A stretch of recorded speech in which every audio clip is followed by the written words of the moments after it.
Brice, comme une dizaine d'autres stagiaires, suit la formation d'agents de médiation.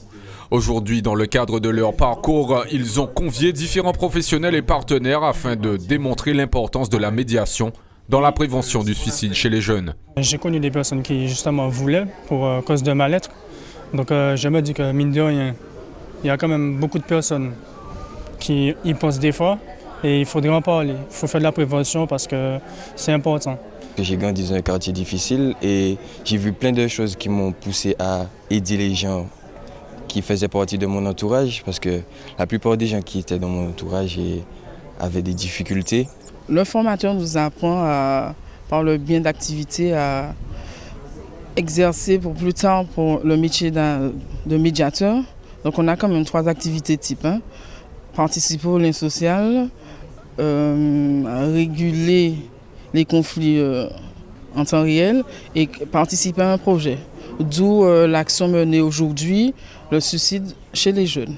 Parmi les intervenants, le docteur Sigward exerce en psychiatrie. Pour lui, certains signes permettent de détecter une volonté de passer à l'acte. Il faut être attentif à tout ce qui marque la rupture dans le comportement habituel d'une personne.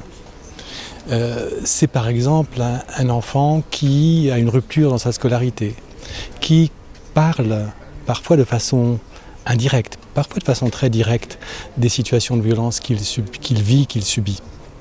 Et donc toutes les personnes qui sont des référents pour lui sont des personnes qui doivent être attentives à son discours et à son comportement et qui doivent détecter les changements qui surviennent dans ses activités, dans ses mots, dans ses paroles.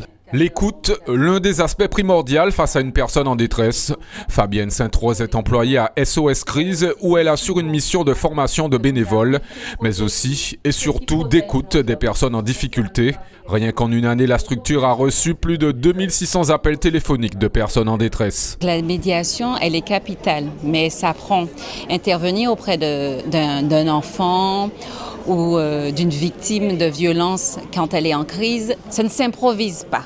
D'accord? C'est vraiment un acte professionnel et il faut savoir qu'il y a des attitudes à avoir, même au téléphone, des mots à ne pas employer.